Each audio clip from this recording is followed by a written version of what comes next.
Hey folks, welcome back. Finally, episode 2. It's a quarterly show apparently. Welcome back to Stateside Speed. It's not supposed to be a quarterly show, but I'm your host Sean. Also joined by my Formula One fanatic friends Dennis and Aaron. Hey, what up? Good to see you guys. It's only been like 4 months, but better late than never. That's right. So we see each other. It's yes, just, we do. They don't see us as much. Right. Correct. And it's the reason for our absence, as I'm sure the tens of you that listen and follow us have noticed. It's growing. We're getting there, but it's just been, life's busy. We're all, we all have jobs and just with activities with kids, as I'm sure many of you that listen know, it's just been busy and we just haven't had the time to get together or do it ourselves necessarily. So, but we've got a break here for the next week until the next race, but there's been a lot to catch up on.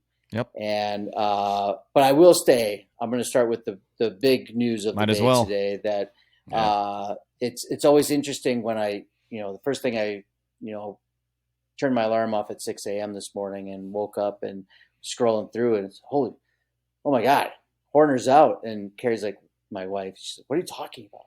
Don't worry about it. It's fine.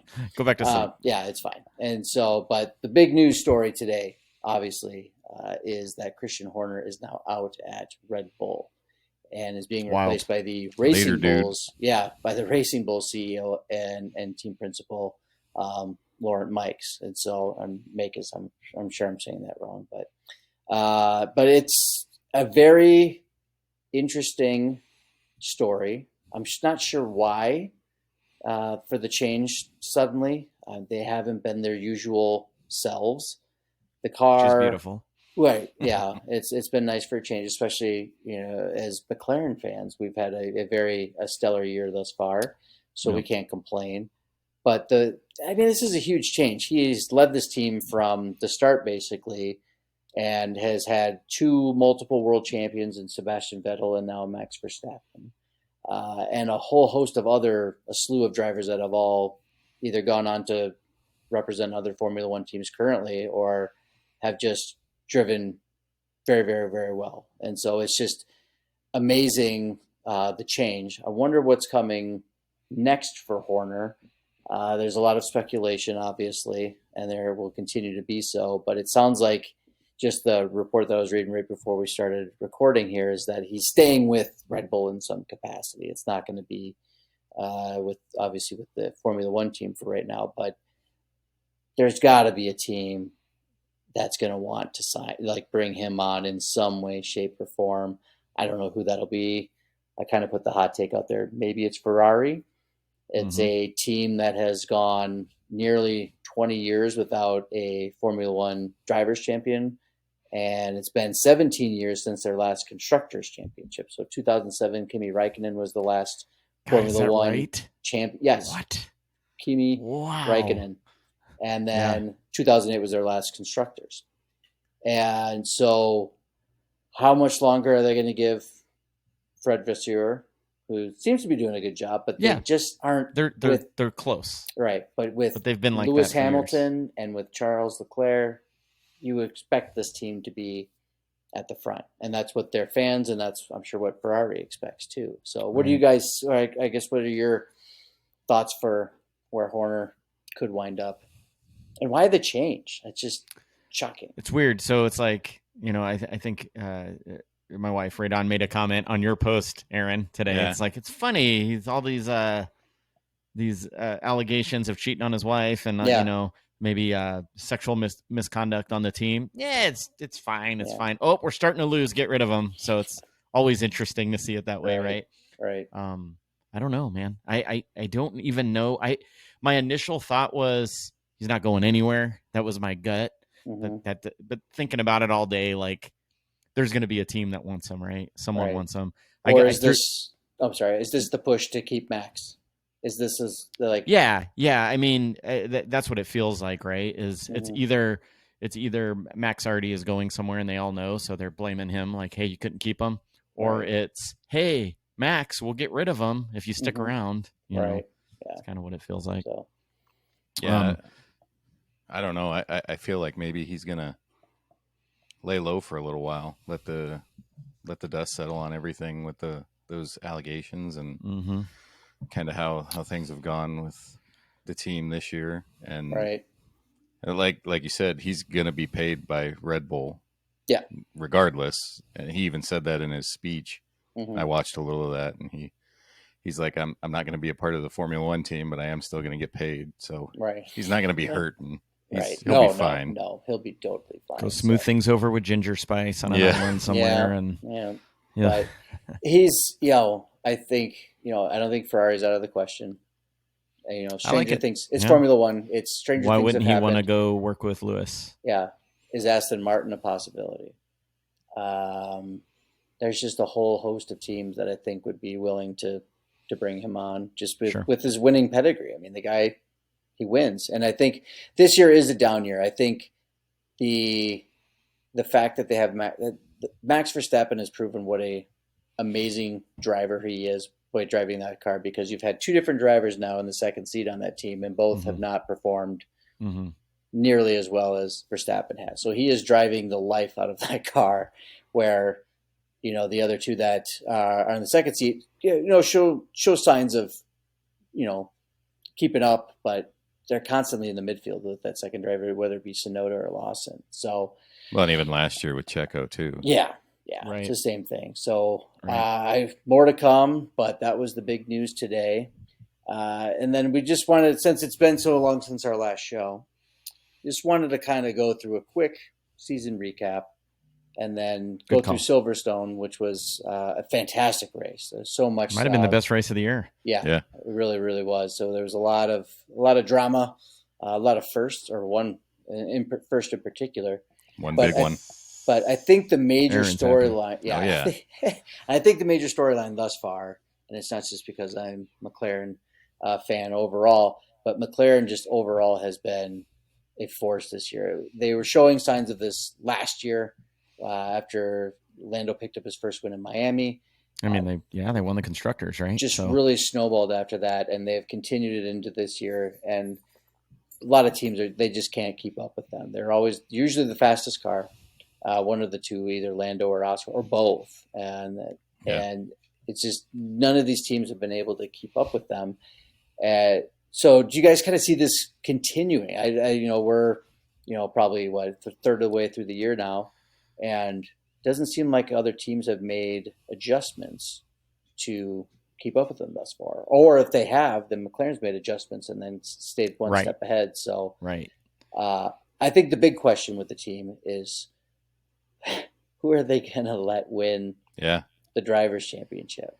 Or I guess, does it come down to letting them win? Or, because if they start fighting one another all the time, it's going to get messy.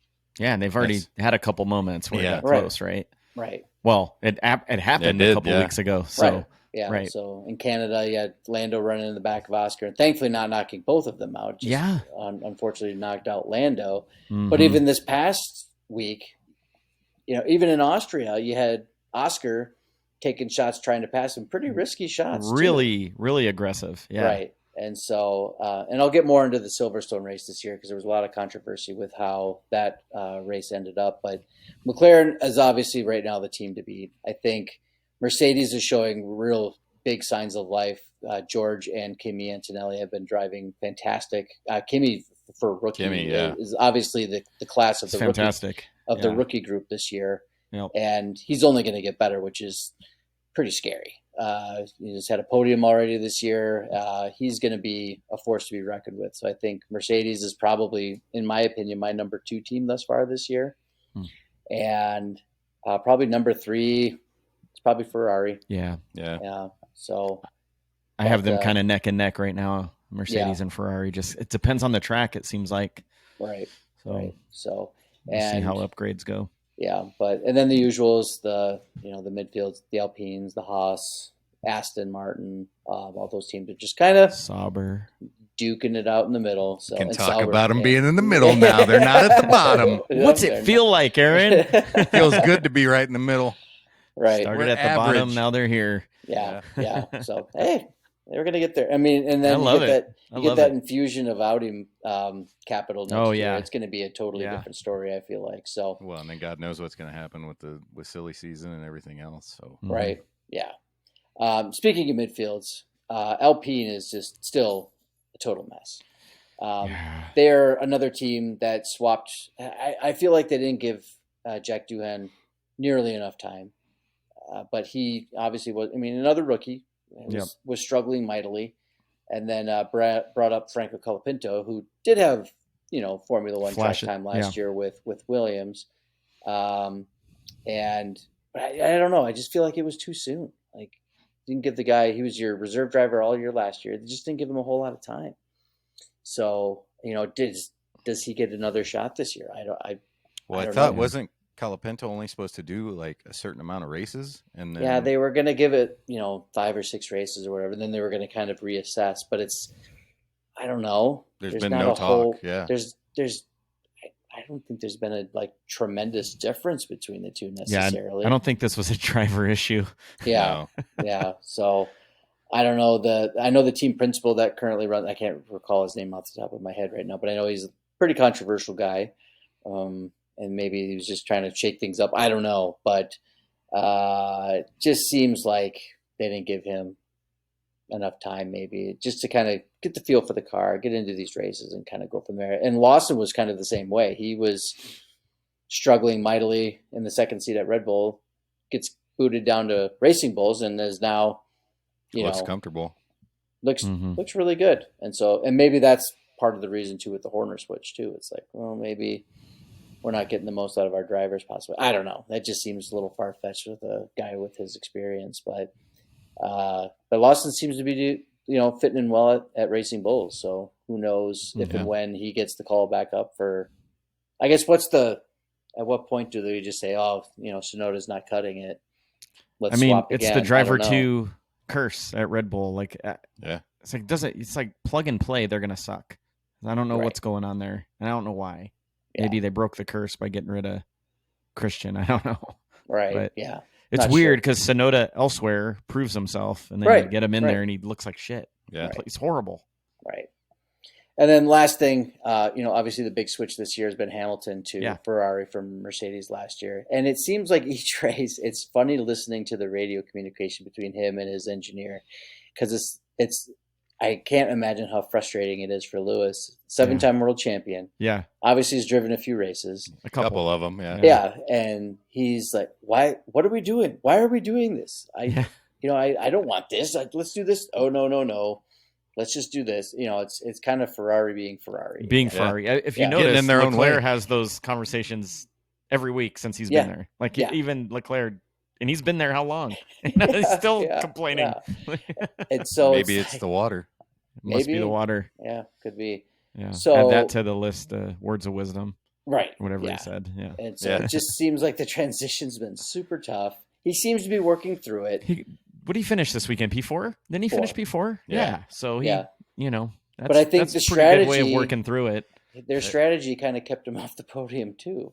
Yeah. So that's Ferrari again. Yeah. Being Ferrari. But but I could see them. I could see that team. I mean, Vesser's a good team principal. I could see them kind of making a run at things, and I think they could be a solid, contender for second place in the constructors, possibly with working with or driving up against Mercedes. I don't think anyone's catching McLaren. No, I certainly hope not. My worst nightmare is that those two drivers battle so much that they screw up, and Ferrari gets some kind of upgrade package and they figure it out and pass them up at the end. Right. Well, I doubt that's my nightmare. Figured out. That seems to be their Achilles Ferrari never figures anything out. Yeah, they get in their own way.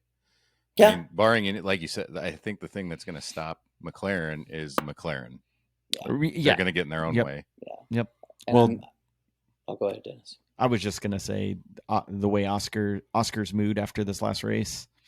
First time I've seen him so emotional. He was pissed. He was not happy. Yeah. But speaking of last race, Silverstone, British Grand Prix. Big win, probably lifetime achievement type of win for Lando. I mean, he's from Great Britain. That was great. This is his home race. He had said that he would give up the Monaco trophy to get, to win the British Grand Prix, and he did. Yeah. However, not without controversy. Controversy. I don't know. Controversy. Stateside Speed, man. You don't have to do that. Yeah. No, okay, that's true. We tried. But Oscar Piastri was literally running away with this race. Yeah. This was a challenging race. He had kind of bad conditions at the start, tons of rain. Had intermediate and very, very interesting. What was interesting at the start of the race, you had some drivers come in and said, "Oh, it's actually pretty dry. I think we'll be okay." So I think you had Leclerc come in, Russell came in. There was like a handful of them. There was a handful of 6 or 7 drivers that came in and switched over to slick tires from their intermediates, which turned out to unfortunately be a disaster. Did not go well because that third sector was super wet. And so those drivers, for the most part, finished midfield or just outside the top 10. But Piastri ended up catching Max, passing him when it was 14, 15 seconds ahead, but there were so many damn cautions and safety cars just kind of pulled things back in. And then ultimately during one of the restarts, I think it was on the 3rd or 4th safety car or caution, the safety car lights go off. And so Oscar was actually accelerating down the straightaway, slows down to get distance between himself and the safety car, and Verstappen passes him and has to avoid him.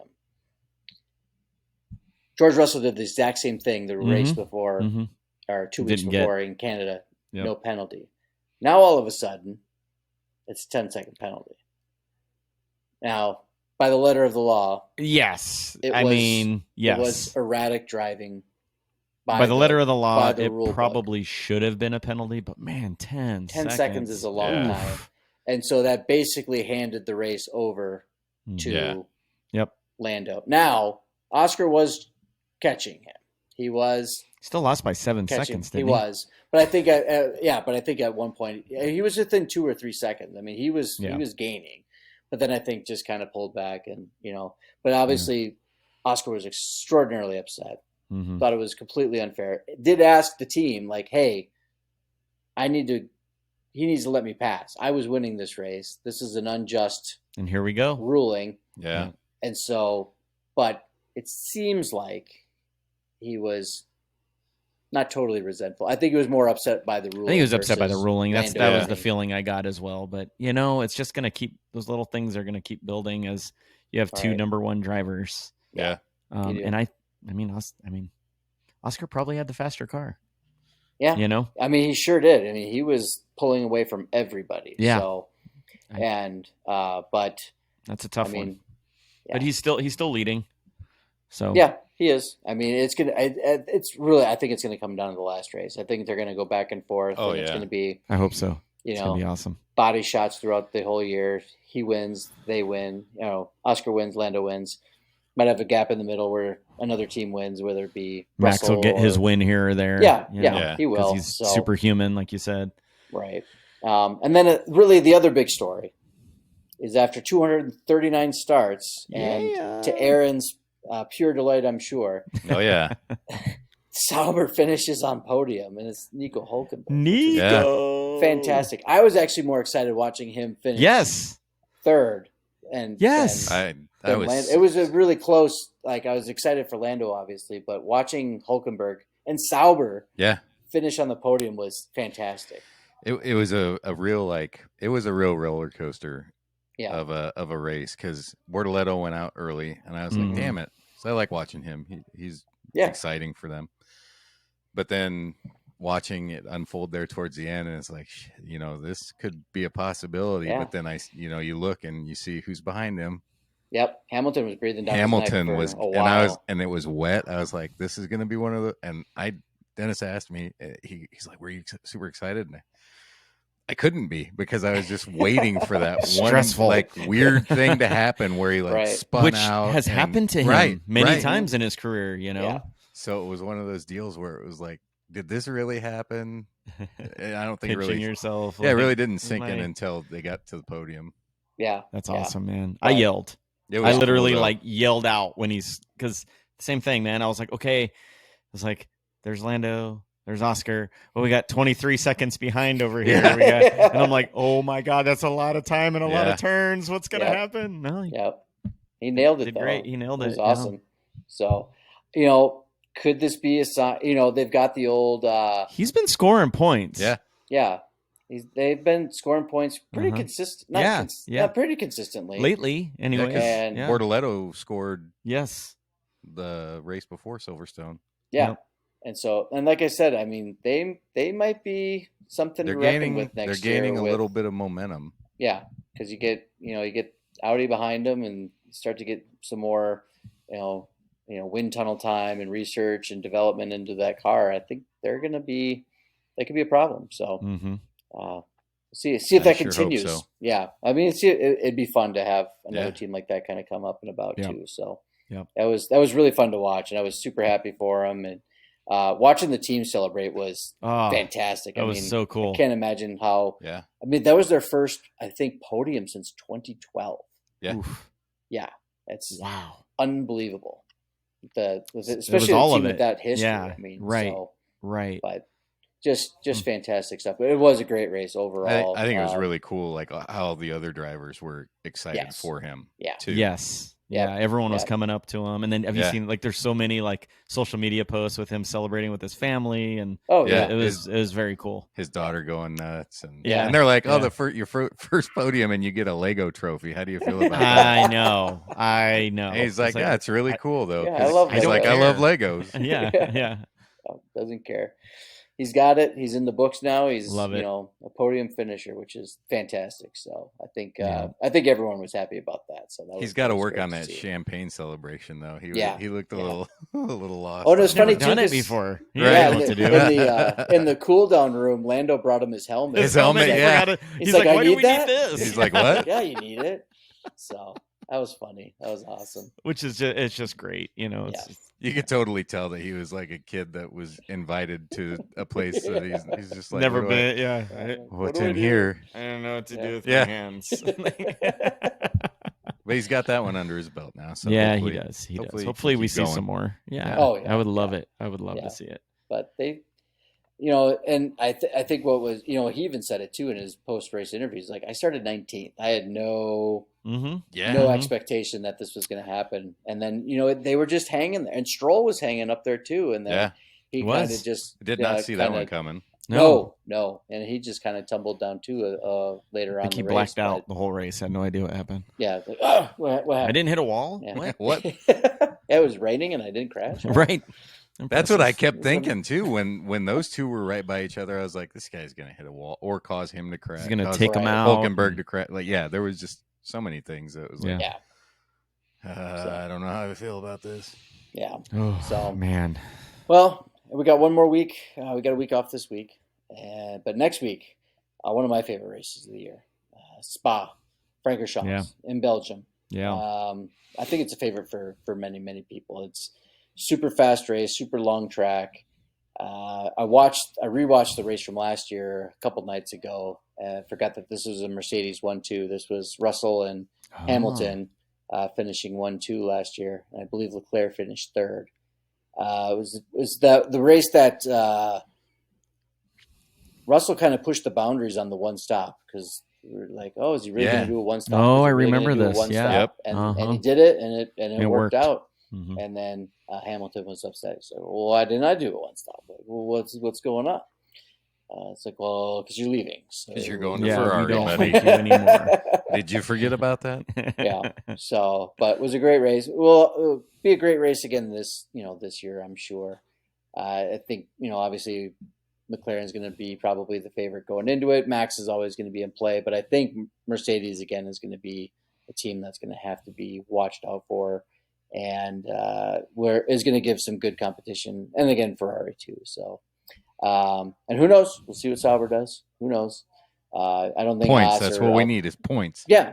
I don't think Haas. Yeah, because I mean that difference between finishing fifth in the constructors and seventh or eighth is you're talking millions upon millions of dollars in prize money basically for that finish. And so if you can get into that top five, you're sitting pretty good. So, but any predictions that you guys have going into? I guess we'll start poll.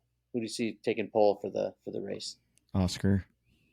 Yeah, I think he's going to be on a mission after. Yeah. He's already been the fastest. Let's just say Right. it. I mean, maybe this is opinion, but like I think he's the best driver on McLaren. Yeah. I'm not going to put him above Max just yet, but I mean, on McLaren with the fastest cars, he's the best driver. It just doesn't get phased, man. Yeah. He's so even keeled. He just impressive. I love Lando. I want Lando to win all kinds of races, but I think Oscar's the better driver. And after what happened last week, I think he's going to come out very focused. And I agree. And he's going to take this thing, at least for pole. You only said pole, so I'm going to say that. Yeah, for pole position. I was going to kind of go off the beaten path here. I was going to go Leclerc. Oh, I like it. So I think they're going to start to pull their weight a little bit more, either him or Hamilton. Mm-hmm. So I think it's going to be close between those probably those those 7 drivers. It won't be Tsunoda. It'll be Max, 2 Ferraris, 2 McLarens, and 2 Mercedes. I think will be the ones fighting for the top. Yeah. Top spot and the Sounds top 3 right. spots for sure. But who do you see winning the race? Wait, did Aaron give his poll? Oh, sorry. Yeah, no. You said Oscar. You said Oscar. Yeah. Okay, Yeah. sorry. Who do you guys see For those the exact race? reasons. Yeah, Yeah. I think so too. I think I see him getting P1. Okay. For the same reasons that he's going to take pole. Yeah, Okay. same thing. Winning the race. Is that Oscar. what? Yeah, Oscar's winning this race. I really believe that, barring any kind of crazy shit, right? Right. Which I agree. happens. So. Yeah, I agree. I think he's going to drive angry. I think he's going to pass multiple people, and I think he wins by 20 seconds. Oof. It's going to be one of those, I think. I think He's going to do the one stop. Maybe. I think If he's he just going to stops, I don't dominate. know. and Yeah, gonna be he's just going to keep going. Yeah, he's going to force Gump. Just keep going. Sean at the market to market. Just There you go. man. Just keep going. Just drive the car to the next race. I'm going to the next circuit, boys. I Yeah. love it. So, all right. Any surprises? Bold predictions, should we say? Yeah, I don't know about bold predictions. I do think Hamilton's going to be on the podium. I don't know if that's a bold prediction. He's been getting close, and actually he's had some, right? Yeah. I think. Yeah, I don't know. I don't know that I have anything bold. I think it's going to be a pretty standard, like you said, that the top 7 or 8 racers or drivers are going to be up there. Okay. I don't think anything crazy. I could see this one being like just the top teams doing what the top teams do, and some good racing. Maybe 2 through 5.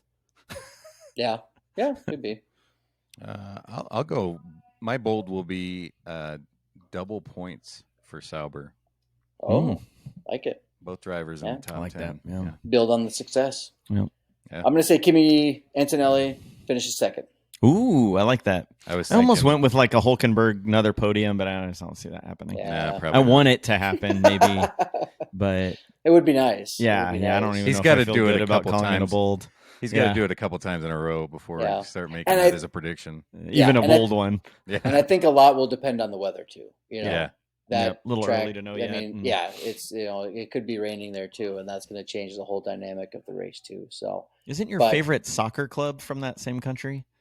from Belgium, yes, yeah, Union Saint Gilloise. I think I'm saying that right. Gilloise, USG. Well, I'm going to start getting. Yeah, I haven't even checked in on I them. haven't checked in on them this year. They're- So. I stopped Probably getting fine. alerts from them, so I guess. Oh shoot! Google- I'll start talking about them again and Yeah, betting that's on them funny. some more Well, again. it's Maybe pretty soon. That's right around the corner. So there you go. Belgian soccer. Bet on it. bet on it. And then kind of wrapping things up here. The summer break is coming up. Typically very common to see driver moves, signings in that time frame. It's usually the entire month of August, and I believe it's right after Hungary, if I remember correctly. I think is the last race before. I'd have to double check again, but got 3 weeks off in August, and so who knows what's going to happen? Who knows where Horner winds up if anything happens with him in that time frame? The other big rumor has been, is Verstappen going to switch to Mercedes? Is this a done deal already? Is this going to be announced? Is he going to pull a Hamilton and announce it next January? Right. Who knows? It sounds like the source that broke the Hamilton moving to Ferrari is the same source that is now saying that Max is possibly moving to Mercedes. God, contracts mean nothing in F1. Yeah, he's signed through 28. Yeah. So, and then does that really mean that George Russell is then an open driver? And then where does he wind up? Mm-hmm. It's just, I don't know. It just seems crazy. Do they just swap? Or I don't know. Yeah, that's a tough one. I think for Mercedes. Yeah, obviously, if you got a chance to get Verstappen, you take it. But then, who do you keep? Do you keep Russell? They're keeping Kimi. They ain't getting rid of. Yeah. I mean, Kimi is an absolute. Toto is not going to miss out. He missed out on Max the first time, and he's not going to do it again. And that's what I think he sees in Kimi. Yeah. And if you watch that Netflix show that I know you had already watched it, did you watch that one yet, Aaron? I haven't. Is it called The Seat? Yeah. And it kind of talks about that, and you see it. Like, Toto knew. He's like, we are not letting this guy go. Yeah. I mean, he graduated high school during the season, dude. Yeah. Like, they're like not. Yeah. Yep. No, he's super young, and he's got a and he's super talented. Yeah. Very talented, very well spoken. Yeah. If he learns patience, which he, it's going to get there. Yeah. He's going to be dangerous because he's going to know when to pick his spots, and that was Max's thing when he first started. He just wasn't patient. Right. And he's taking those risks, and he's learning which ones that he can and can't take. Right. Mm-hmm. Yeah, absolutely. Mm-hmm. And then, is this the time period where Audi and Cadillac make their announcements for drivers? I would think so, right? Because that makes sense. Once everyone starts swapping, then they get a better feel for who's out there, unless they've already got them. There's a lot of smoke around Bottas right now. Yes, with Cadillac, all these like little reels and stuff where he's like, "Oh, not yet." And I'm not. It's a very nice seat, but not yet. And because he's hilarious. But he's eating 51 tacos on Taco Tuesdays and posting. Did you guys see that? No, I didn't. That's amazing. He rode his bike somewhere to a taco place, and he broke the record for most tacos eaten. It was like 51 tacos.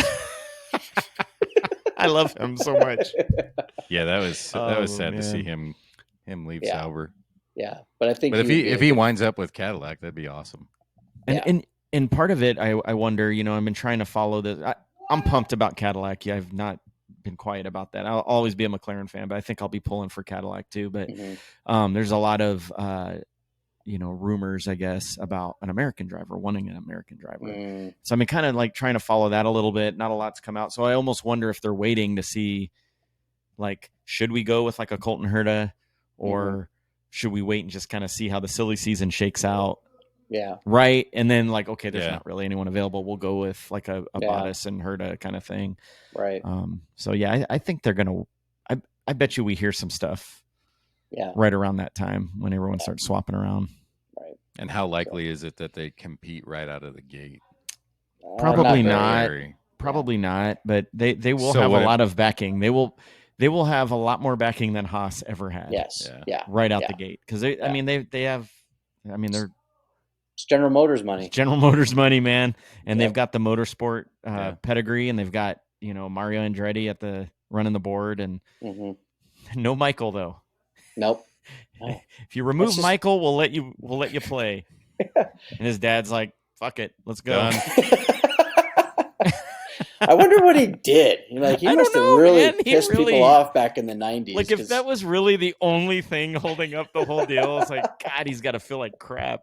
Yeah, that's too bad. The stories are that he's a huge a-hole, so I'm sure that's what it is. Just over year after year, people he's probably made a lot of enemies. Maybe. And it's so political in F1 with these guys. Yeah, as most everything. So. Yeah. But this is the elitist sport, right? So they're really political. Very true. Very true. So, well, that does it for this episode. Hopefully we don't have to wait another 4 months for the next one, because it'll be the end of the year. But our plan is to have another one after Spa in a couple weeks. The gang here went to go see F1 the movie the other night. We're going to have a quick little mini episode and a quick little review. Spoiler alert. It was fantastic. It was very good. It was really good. I really wanted to speed really fast home in my car on my way home, but because the last time I saw, very safe. Yeah, And because the last time I felt like that, I actually crashed my car. It was after I saw Fast and Furious in college. I thought my 1988 Honda Accord was nosed up. Yeah, it was going to be super awesome. And turn off the AC to simulate. Nas. Yeah, super awesome. Very good. And then it wasn't awesome when I got into a car wreck. 2 days later, so very dumb. Yikes. But no, it was great. So we'll have a little mini episode here coming up, probably the next week or so, just giving our thoughts. And I'm sure most everyone's thoughts thus far has been that it's quite outstanding. So, But it was a good time. And if you haven't seen it, recommend go check it out. For sure. So, awesome. But any other parting thoughts? Last thoughts? Anything? No. Awesome. Nope. Well, good episode. Thanks, here Sean. Comes silly season. Thanks, Aaron. Yeah. Thanks for joining us. Let's go. Please follow us on the socials. We're primarily on X, Threads, Instagram, some Facebook. By the way, I started a Substack too, so I'm gonna throw that out there because you guys have been great. Like it's a Rad Dad Network Substack, but there's a Stateside Speed section, and we've got over 400 people subscribing. So it's fantastic. We'll keep trying to push content out. Should you throw something out for the giveaway? Yeah, we do have a giveaway for our stateside listeners, the Midwesterners in the Midwest that are within driving distance of central Iowa. We do Newton, Iowa, just outside of Des Moines, to the east of Des Moines. If you're interested, please sign up. We've got a ticket giveaway, courtesy of Dennis, for a few tickets to the IndyCar race upcoming, I believe, in a week. It's actually this Sunday, July 13th. It's the quick. It's the second race of a doubleheader weekend. They do this every year. They do a full race on Saturday and another full one on Sunday. This is for the Sunday race, the farm to finish 275. Nice. It's the fast. They call it the fastest short track in the world. Yeah, I think it takes like 20 seconds per lap. It's ridiculous. Yeah, average lap times the last couple of years are 18 seconds. Yeah. So, but they do 275 of them. So, there you go. We got 4 tickets we're giving away. So, please enter if you're close enough to go and you have any interest. I'll put the link to the giveaway in the show notes. And awesome. Winner will be announced Thursday night. We're actually going to announce it tomorrow night. Are we going to do all 4 tickets? Or are we going to do 2 winners with 2? I was giving it that we already sold it as a foursome. Okay. So yeah. So we'll give all 4 away. Yeah, and we're also on YouTube. So if you are viewing us on our video here, please subscribe, smash the like button. I don't even know where it is anymore. Hammer it. But just hammer it. So, but again, if you're listening, thank you so much. We're going to do better. We're going to try harder. We're as our motto is either on Stateside Speed or Dancing with the Odds. We're trying, and we're gonna try to keep producing content, keeping you guys informed in Formula One as the season goes on. And we also have a trip upcoming in a few months where we will be in Austin, Texas, at Circuit of the Americas at the United States Grand Prix. So hopefully, more to look forward to. Hopefully credentialed. Yeah, fingers crossed. That'd be super. Get those credentials. But if not this year, maybe the next time we head down. That's there. right. But we'll probably be doing some. Maybe live shows or just some check-ins as we're at the track watching things along during that weekend. It's going to be a great time. I'm super excited for that. So with that, I say thank you to our listeners and our viewers, and we'll see you in a couple weeks after the Belgian Grand Prix. So thanks, folks. Thank you. Thanks.